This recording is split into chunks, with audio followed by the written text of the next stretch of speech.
My God, you're beautiful. Whew. Yeah.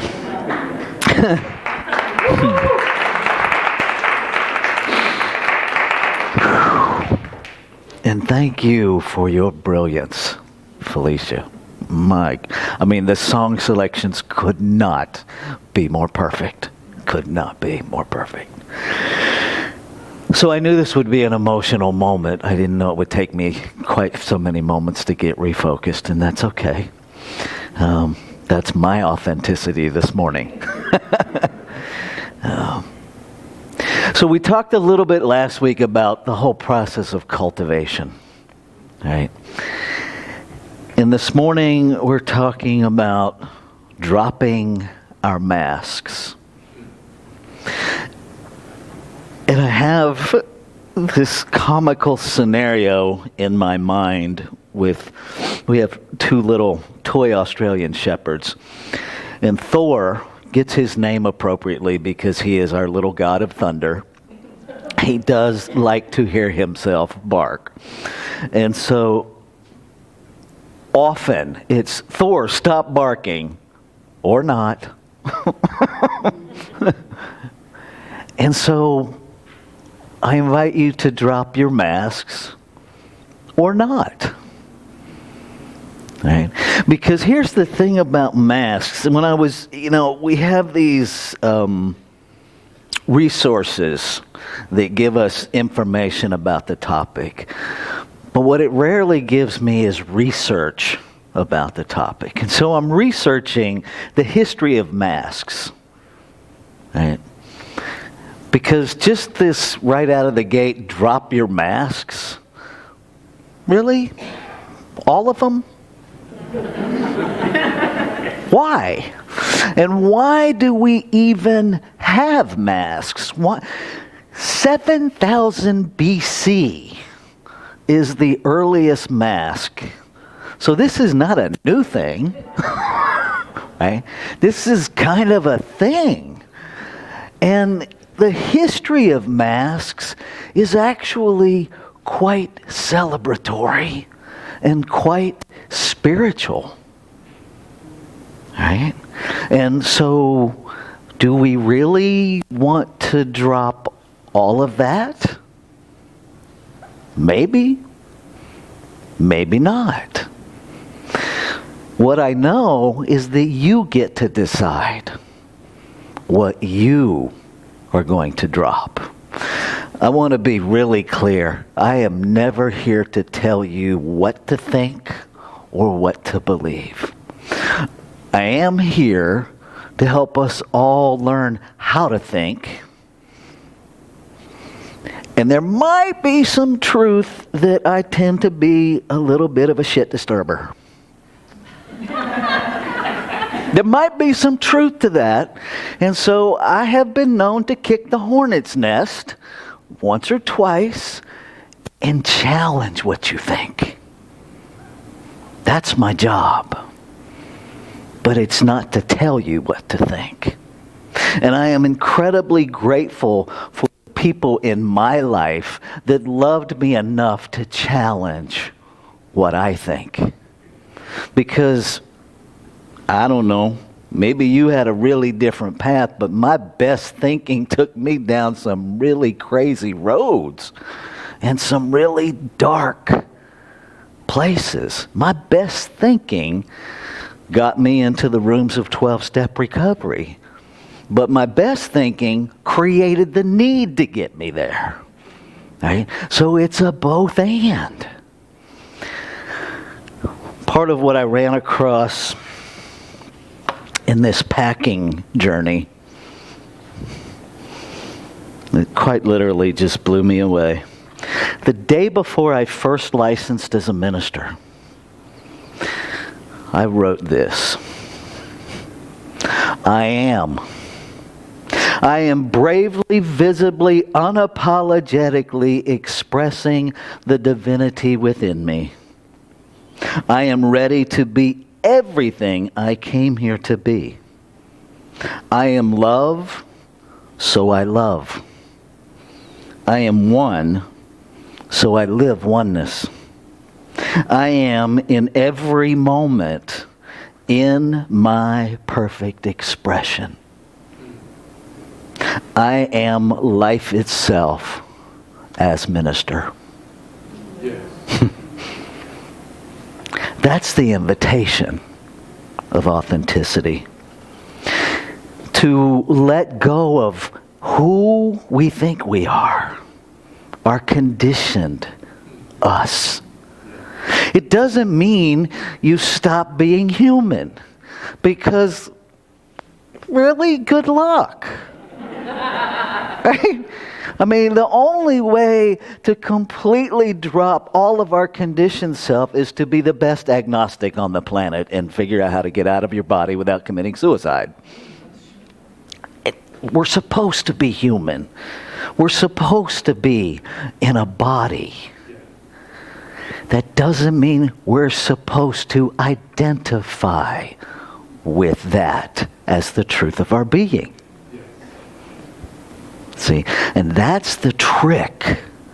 We are so conditioned as in this human realm to live in this either or. And the truth of our spirituality is always a both and. And we're not good with paradox. I mean, let's just own that. We do not like it. Everything inside of us goes to cognitive dissonance. We do everything we can to, as quickly as possible, resolve the conflict because we don't like it. Welcome to the human race. Congratulations, you qualify to be here. Okay. But how do we begin to resolve this? Brene Brown. I love me some Brene Brown. I'm just saying. Here's what she says. Authenticity is the daily practice. Daily. Not sometimes, not when I think about it. The daily practice of letting go of who we think we're supposed to be and embracing who we are. Now, that in and of itself can be a very confusing statement if you think who you are is your human personality. It's not. You are God in form. You are unlimited potentiality in form. You are an intentional, on purpose, unrepeatable smile in the heart of creation itself. That's who you be. And how often do you tell yourself that? How often do you remind yourself that you are infinite intelligence in form? So everything you need to know already exists within you, and the only thing you have to do is choose to be aware of what you already know in order to resolve everything you think you need to resolve. How often do you remind yourself of the truth of your being? Or how often do you live in the distraction of, this is just who I am? Referring to your humanness when your behavior is challenged, when our assumptions are challenged. It's such a lovely place to be when our assumptions about someone else are challenged and we default to that, well, I know what I know. Isn't it? Maybe it's just me who does that. Maybe y'all don't do that. I bet you do. And so what if you do? So what? The trick is not chastising ourselves. It's not about staying on the balance beam as much as it is recognizing when we fell off and how quickly can we get back on. One of the most damaging things I watch us human beings do to ourselves and one another is this idea that perfection can somehow be manifest in physical form as behavior. You are perfection in form. And you're going to behave like a flawed human being. Get used to that. Embrace that. Dare I say, be amused by yourself. That's great. I mean, seriously, if you're not amused by your behavior, you're not paying attention. And I can't possibly allow myself to be amused by yours if I won't be amused by my own. This whole journey, my whole journey with this community started with inclusion begins with you. Inclusion begins with me. Authenticity begins with me. See, I can't possibly accept you if I don't accept me. Because everything I dislike about me, I will. It doesn't even matter if you're doing it. You're doing it. Right? Accuracy is unrequired. It's nothing to do with it. Right? But everything I dislike about me, I will find a creative, amazing way to attribute it to you.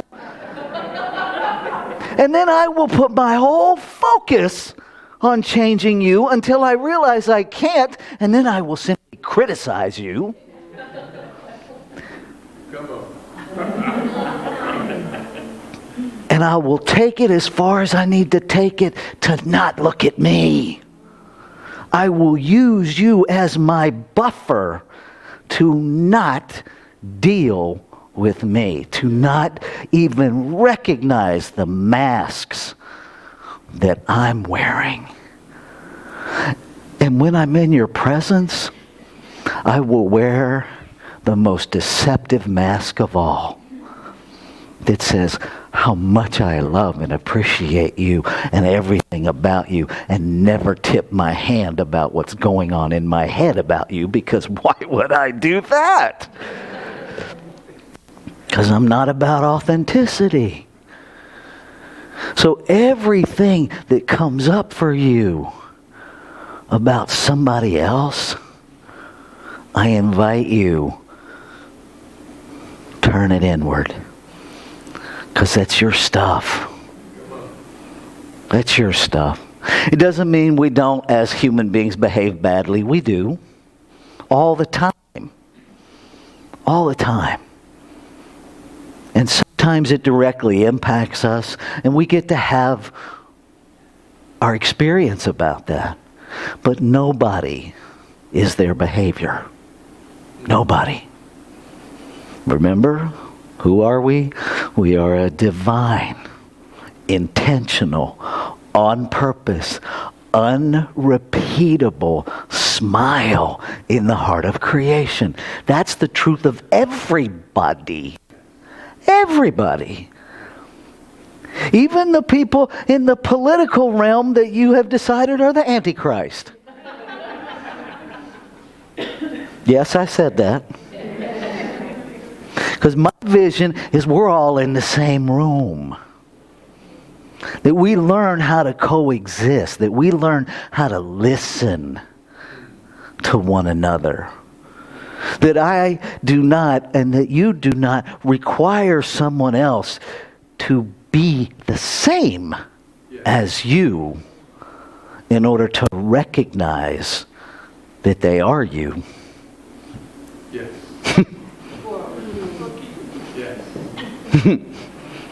Because if there's only one of us here, I'm looking at it. Right? The eyes of divinity are looking into the eyes of divinity. Is that a mask? I don't know. And if it is, then the infinite is wearing 1 million, well, right now, what? We're up to 7 billion masks? And is that a bad thing? I don't think so. I think that's how it expands itself. And so I don't know that we need to so much drop our masks as we need to understand which ones we're wearing and why. To take responsibility, right? The most interesting thing I ran across in the masks were the death masks that were created historically. And they were done that way so that in the afterlife, we would recognize ourselves. What struck me about that is our attachment to this human realm. That the recognition of who we are is based on our human experience. And so that's the mask I invite us to drop. Is the limitation that we are who we think we are in this human realm. That we are so much more. And that this, Ernest Holmes called these our meat suits. Right? That this is just a vehicle that the real you is traveling in. That this is just a mask that the essence of me is wearing. And it's necessary and it's purposeful and it's meaningful. Because otherwise, how will you know who I am in this physical realm? My vision is that you will know me by my energy. Yeah. Ernest Holmes said that he wanted to be that presence, and he called practitioners to be the presence, so that people are healed simply by being in your presence. Yeah. That's energy. That's straight up quantum physics. Right? That we are so intentional and so conscious and so purposeful with what we think, with what we know, with what we live from, that words aren't necessary. That people know you, that they can feel you enter the room. And not from the, because we all know that person. We can feel them enter the room. We haven't seen them. We're like, ooh. Not that guy. But the one where somebody enters the room and you have this, whoa, what just happened? Yeah. Where we can feel the movement of energy, because that is spirit. Where we let ourselves be so deeply anchored in the truth of our being that we move through this world. We talk about contributing to a world that works for everyone. Walk around and heal it. And never open your mouth. Who cares if people know it was you? Maybe that's the biggest mask to drop. Is the one that needs to be recognized. I don't think creation gives a rat's rear end if we recognize it or not. I think it cares about whether or not we're choosing to be it. Consciously. You are it. Okay, that you don't get a choice about. You are it. And so now you get to decide, are you going to choose to be that? I want to close with this quote. I'm going to pull it up here so I get it right. From the Velveteen Rabbit, because so many of us get all wrapped up in how it's going to be in this human realm if I'm different, right? Yes, people are going to notice. Let me just not lie to you. People are going to notice. Some people are going to think you're profoundly weird. Yay! There's a list of people that think I'm off my rocker. I ain't saying they're wrong. Some of you may join that list. Here's the thing. Once you are real, you can't be ugly, except to people who don't understand. So if you think you're ugly, you don't understand. Be about understanding. Be about understanding. Because you are amazing. And you may be the only one who doesn't know that yet. Let's take this into prayer.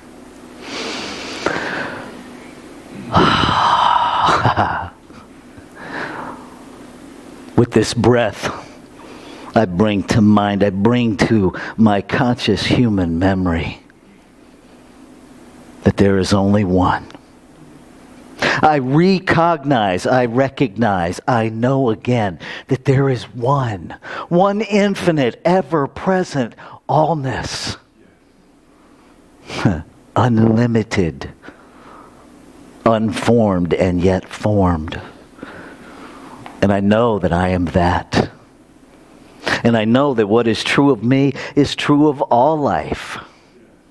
And so in this very room that is the divine in form are multiple expressions of this infinite one, all connected in that one essence, and yet expressing in brilliant, magnificent, authentic multiplicity.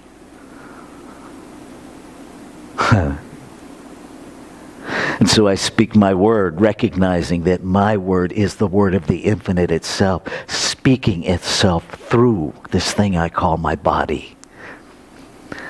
Claiming and affirming, lifting up, demanding a revelation of realness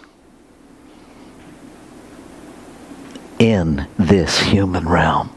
A revelation of oneness, a revelation of truth, a revelation of love, a revelation of the divine, recognizing the divine in every expression of itself, beyond our human opinions, beyond our human made-up stories.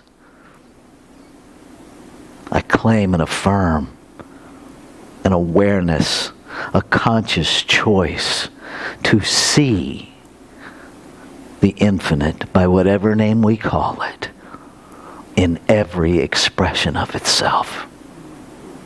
To be the presence of love everywhere we be. Grateful. Grateful to know that just as quickly as the word is spoken, it is done. And so I can let go because I know it's already complete. I am not bound by my perception of time and space. I know that it is done. And so I move from this moment into the next, looking for the evidence of its completeness and being that. I invite you to join me to make this word your own as we say together, and so it is.